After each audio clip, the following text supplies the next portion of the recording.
Hello and welcome back to another episode of the Unveiled Widow podcast. I am so glad that you decided to continue on this journey with me and join me today. But before we get started, as a reminder, hit that subscribe button. I want you to become a member of the Unveiled Widow family. Don't just shack up with me. Come on. Make this connection a real one between us. Subscribe. Hit that subscribe button. Also, make sure that you like and share this and feel free to add comments.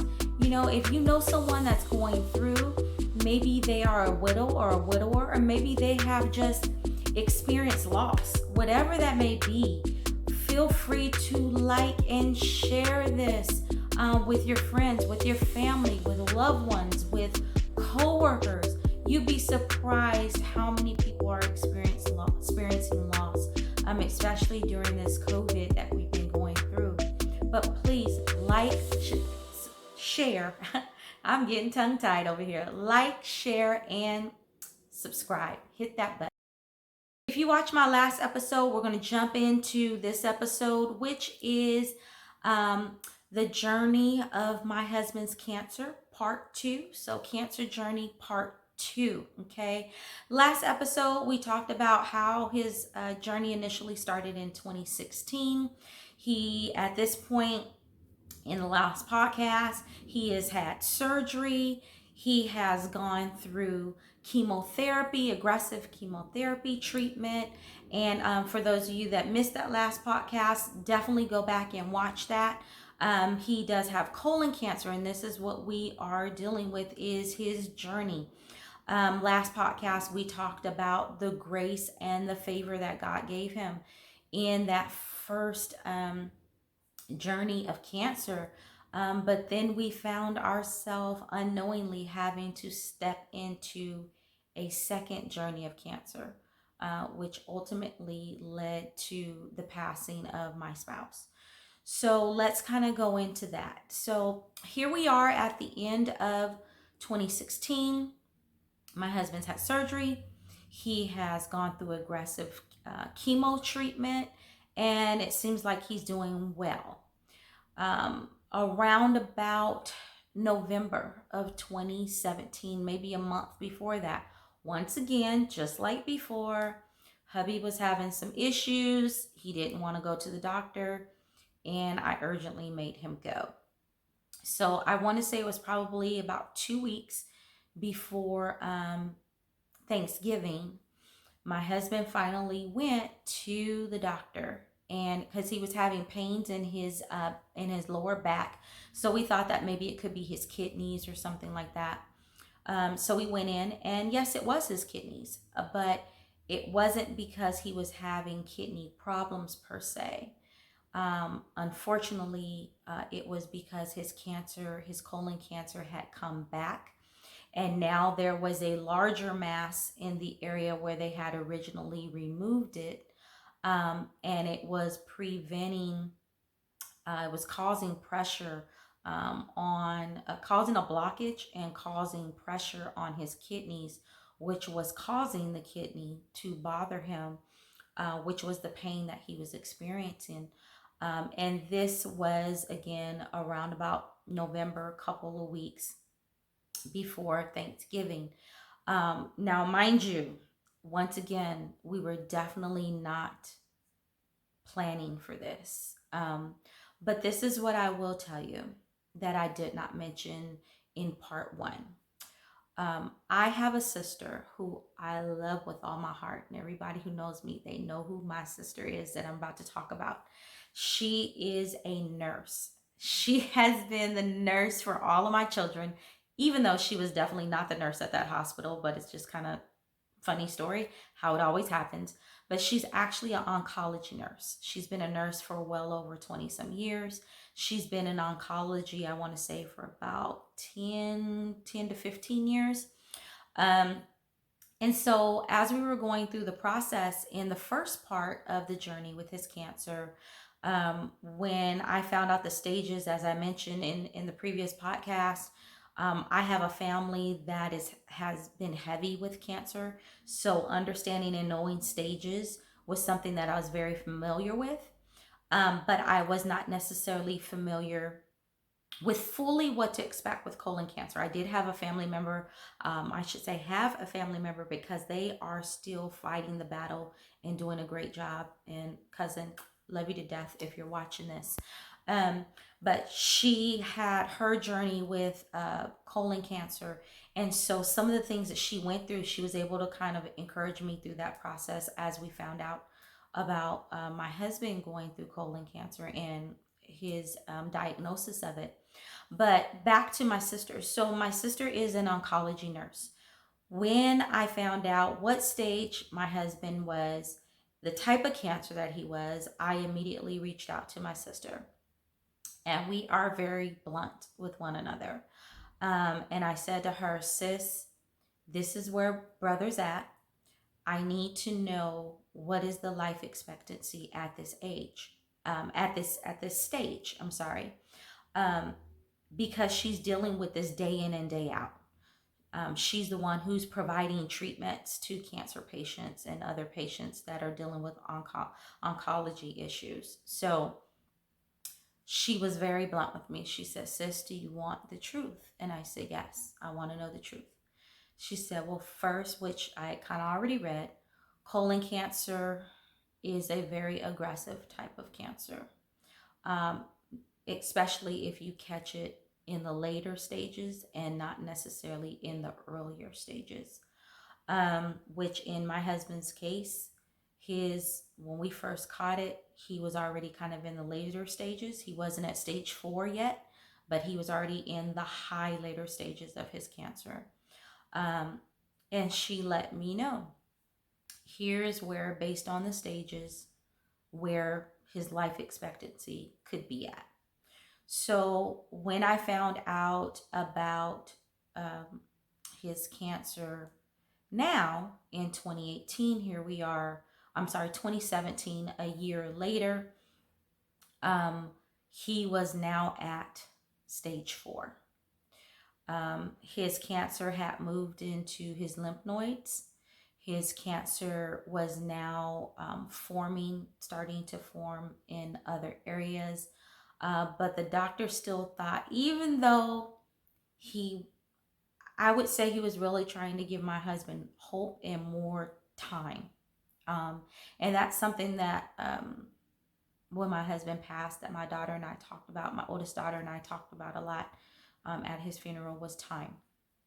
Um, our oncologist, our specialist, I think was really trying to be hopeful, in that if we could really battle this, that it would at least give Nathaniel a little more time. So by this time, in 2017, when we found out, he was now at stage 4, as I mentioned. Um, he could, um, surgery was an option, to go back in. Of course, the concern always is once you go in and you do surgery with cancer, that it could spread and spread a little further, whatever. So that was a concern. But what they were hoping, because the mass was so big as well, they were not comfortable in doing surgery because of how close it was to other organs. This is how big his mass was. So they wanted to try and do treatment to hopefully shrink the mass and put it at a place where he could have surgery. So again, this is November, couple of weeks, I'm sorry, before Thanksgiving, and then we were having Thanksgiving at our home. So there were a lot of things going on, as well as my husband had just lost his job. So he had been with this company for a couple years, and he had just lost his job. So here we are finding out that, one, he's lost a job. I'm still working full time, but he's lost his job, and he was the primary breadwinner. He made a lot more money than I did, so he was the primary breadwinner of our home. Well, now I was the primary breadwinner of our home, and he now has cancer again. And as if you thought your life doesn't go into a whirlwind spin the first time, imagine how it goes into a whirlwind spin the second time. And for me, knowing that he was at stage 4, and the fact that for those of you that don't know, for those who have colon cancer or know anyone that's experienced colon cancer, usually on the first time of colon cancer, if you get it, you're able to treat it, it always comes back. And when it comes back more aggressive than it was the first time. And that's what happened with my husband. His cancer came back. It was more aggressive. The grace and the favor that he had with his first occurrence with cancer was not the same his second go round. We aggressively went into treatment and with hopes of trying to shrink down the tumor so that my husband could get surgery to have it removed. But as I mentioned, this was November and it came back very aggressive. Um, by Christmas, going into January, and as I mentioned, our kids playing sports. So we were still very involved with our kids' sports, and our kids traveled. Like they traveled out of the state. They would be in Maryland, they would be in North Carolina, they would be in Vegas. So they'd be in Nevada. My kids could be all over the place. Northern California. It really depended. They could be all over the place with their sport, and we were still traveling with them as much as we could. In this particular instance, my husband started traveling a little bit more with them because now he was home and off of work. At this time, even though he was at stage 4 and it was aggressive, he was actually, up until this time, he was still driving. So he was still being able to go to his appointment. He was still being able to go and do his treatment. And he would go and take care of his treatment and do everything that he needed to do. And prior to him being laid off from his job, um, he was like he did the first time. He was going to treatment, but this time more people knew that he had cancer. He had kind of let, um, at least within his department, his managers, his close executive counterparts, they knew that he was battling cancer again. And I just want to say to any of you that are watching, from the rescue mission, thank you so much, because your love and care and concern regarding him during that time was just beyond. Herb and staff, thank you. You guys were amazing during that time. Um, because they offered, hey, if we got to put down a mattress so he can get sleep, because everybody knew we lived an hour away, and that he was getting treatments and he was going to work. Um, so again, Nathaniel was hustling, he was grinding, up until he got laid off, and that was a whole nother situation. Um, so he gets laid off. We're finding out that he has cancer again. We're starting treatment aggressively. And like I said, this time the cancer came back a lot more aggressive. So a lot of the symptoms and the problems that he did not endure the first go round, he did endure the second go round. So he started getting to a place where he was, of course, dealing with the fatigue again. But he started getting to the place where he was getting neuropathy and pain in the hands and in his feet, which is common when you're going through treatment with chemotherapy. He was starting to lose his taste. Everything was tasting like metal, which he kind of went through through the first round of treatment, but this round was a lot worse. Um, he was starting to go through a period where he had no desire to eat. And honestly, that is what shortened Nathaniel's time span with battling cancer.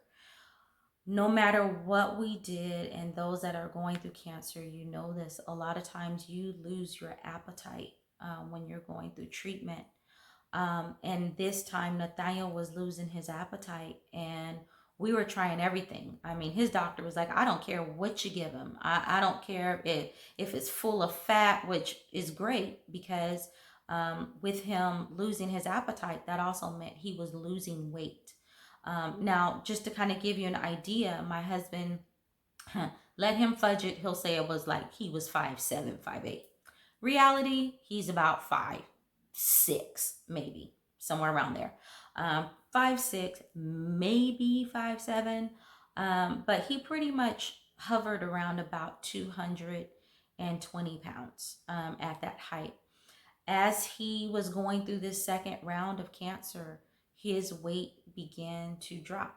Um, by the end of the year, I want to say he was probably at about 185 pounds.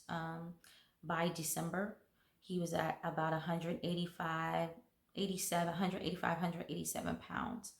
Um, and we were constantly trying to get him to keep eating, to keep eating, to keep eating. We were making shakes. We were blending up stuff, trying to do everything that we could to get him to eat, because we knew he had to eat in order to be able to keep doing his treatments. He couldn't do his treatments if he wasn't eating and he wasn't at a healthy weight. So all of this kind of plays into part when you're going through your chemo treatments. By January, his cancer started to take a turn for the worse a little bit more, where things started moving a little more rapidly. By February, now again, we went through a lot during this process. In February, my company went through a layoff. Now, mind you, during this time, because Nathaniel had already lost his job, he was now on my medical coverage. The whole family was all on my medical coverage because I was the only one working. So here comes February, and I get laid off from my job. My company was in this whole trying to rebuild process, trying to create new things. And during that process, they spent a lot more money, or didn't realize that they were going to spend a lot more money in trying to renovate and grow and expand. And in turn, had to do several layoffs within the company. So I end up being in one of those groups of layoffs. I think by the time they finished layoffs, they probably had let go of close to about 350 people. Um, and that was the hardest. I mean, next to hearing my husband had cancer, losing my job while I was now the provider and of not just financially, but also of his medical care. That was probably the hardest conversation um, that I had to endure.